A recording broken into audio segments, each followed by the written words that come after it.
The fact is that we don't have to do near as much as we think we need to do in order for us to grow a successful business. In fact, a lot of successful businesses are really only good at 2 or 3 things, and they have learned those 2 or 3 things really, really well, and that is what has propelled them forward. You are listening to Moms in Business, where I help creative mompreneurs gain clarity and confidence by turning their passions into profitable, organized businesses free from tech overwhelm. I'm Samantha Welch, a homeschool mom and creative business strategist who turned my photography passion into a thriving business while balancing family life, and now I'm here to help you do the same. I know as a busy mom, your time is precious, and that's why my episodes are designed to maximize your productivity and help you make the most of every moment you have to build your business. So whether you're folding laundry, dealing with a pile of never-ending dishes, or in the car, I'm excited to be here and help you take your business dream to the next level.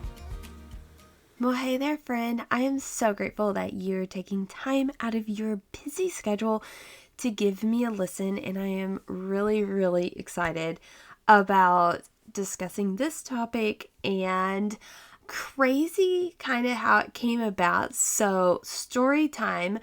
My husband is working some really crazy hours, and we're on week 4 of these crazy hours, and so I like to be on the same schedule as him, because if I'm not, then I end up kind of missing him, where he'll get home and I'll still have a lot of energy, and so he wants to go to bed and I'm not ready for bed or whatever. So I try to keep on the same schedule as him. So anyway, we're getting up about 3 in the morning, and then right now he's not getting home until almost 7, which is crazy. And then we usually go to bed about 8:30. It's just the craziest schedule, and I am definitely a morning person, but I'm also not that early of a morning person. I'm more of my best hours are between the hours of 5 in the morning and 2 in the afternoon, not 3 in the morning to whatever. And so anyway, whenever I get super tired like this and my schedule is all crazy, then I end up doing a lot of what I call super mindless tasks, or tasks that don't move the needle forward in my business. And so I was doing some of these mindless, useless tasks, and I was in Canva and I was going through all of my old graphics and organizing them into folders, which I don't even know anyway. But I was doing that, and I came across this one graphic that I created, I think last year, when I had first started thinking about doing my coaching business. And so I started reading it, and I was like, oh my gosh, that is really good. That's something I needed to hear right now. And so I figure that if I had created it a year ago and now it's still resonating with me, that it would really resonate with you as well. So I just wanted to do a whole episode on this carousel graphic that I created for Instagram, and I'm not even sure if I even posted it, but if I didn't, I really should post it. So I'm going to talk about things I regret not knowing before starting my business, and this is so good. I divided these up into 3 different sections, and so I'm going to talk about each of these sections and then kind of elaborate on it. So the first section that I did was you have to be committed to the long game. And I love this so much because kind of in this transition that I'm going through, where I'm transitioning out of my photography business and into more growing this Moms in Business brand and my coaching business, I needed to be reminded of this, because I have to remember that for me to get to where I am now with my photography business, has been over the course of the last 10 years, with 8 years me really working hard to build what now is a very solidly built foundation of a business. And so I have to remember that with this new business, where I now have this idea and this passion, and I'm okay, I just want this to be overnight success, and that's not possible. And so I wrote here with it, I said there's no such thing as overnight success. You have to work at it, And most importantly, you have to stay consistent. And that really struck home with me because it's very true. There is no such thing as overnight success. And if a business does have what we might consider quote unquote overnight success, the likelihood of the business lasting is very unlikely because it has no roots. It has no good foundation.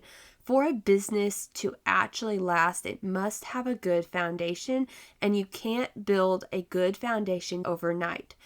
And so it is a long game when it comes to building a successful business, and we have to plan on that. We have to know that this is going to take a lot of work and a lot of consistency and a lot of perseverance before we actually see the results that we're looking for. So I feel like that was such a timely reminder for me, and I know it's going to be a timely reminder for you as well, because no matter what stage you are in business, whether you are just at the idea phase where you're just like, oh, I have this great idea, want it to be a business, or whether you're in the middle phase where you've been working at this a little while, you're seeing some results, but you're not near where you want to be. Or even if you're on the other side of things where your business is kind of where you want it to be, it's successful, and now you're ready to kind of grow and go to that next step, it's still a good reminder that you have to be committed to the long game. The second thing that, oh my goodness, I feel like we need to hear this is that you have to ask for help. See, you can learn this all by yourself. You can build a business all by yourself, but it's going to take you a long, long time, and you are going to be fighting alone. You are going to be dealing with yourself alone. You're going to be dealing with struggles alone, and we are not meant to be doing this stuff alone. We are meant to have people who can gather around us, who can support us, who can help move us forward. And if we ask for help, if we have a support network, it won't take as long to get where we want to go. So I encourage you, and I'm encouraging myself because I have the absolute worst time asking for help. It's just kind of one of those things that I just don't do. I love helping other people. I absolutely adore when someone has a question and I'm able to give them the answer and help them to where they can understand it. That just fills my cup, which is probably why God has positioned me here where I have this new business, and I'm really excited because I'm going to be able to get to help moms. But on the flip side, I have such a bad tendency of not asking for help for myself and just trying to figure it all out, that it does end up making it to where I end up getting discouraged, or it takes me so long to figure things out because I'm not willing. And then the last thing on this is that you don't have to do it all. Ooh, oh my goodness. I feel like I need to sit on that one a little bit because that is exactly what I want to do. I want to be able to do it all and to do it all really well. And then I will end up beating myself up when I can't do it all. But I say here, and this is such good advice. I know I wrote this, but I'm like reading this now, and this is such great advice.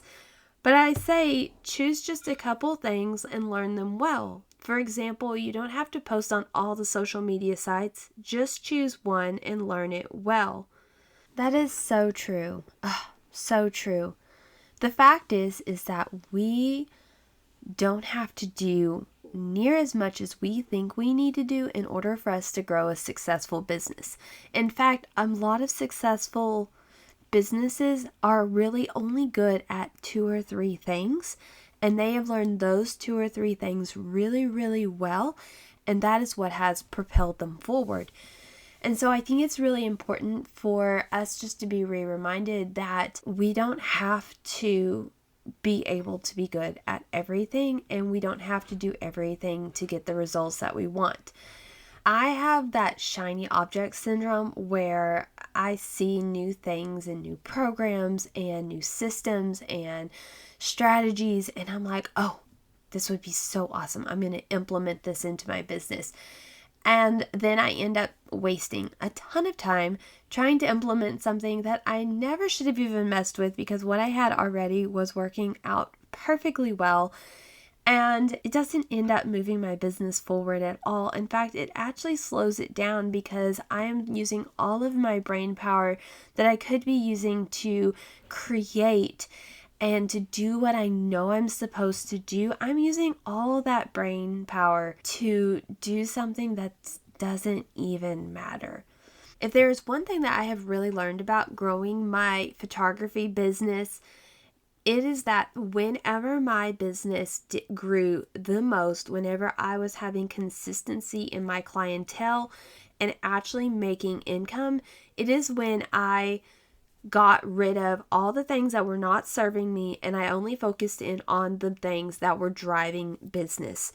And so, my friend, this is me coming in beside you and reminding you of this and reminding myself of this. And I am just really excited that you are here. And I look forward to being one of those people in your life to where you're not doing this business alone. I hope you walked away from this episode inspired to go and implement these things into your life and business. Remember to head to the show notes to get any links, guides, or discounts that were mentioned. And while you're there, leave me a 5-star review. Your feedback is the only way that I know you're enjoying and finding this podcast helpful. Until next episode, remember, it's those small daily steps that build big dreams.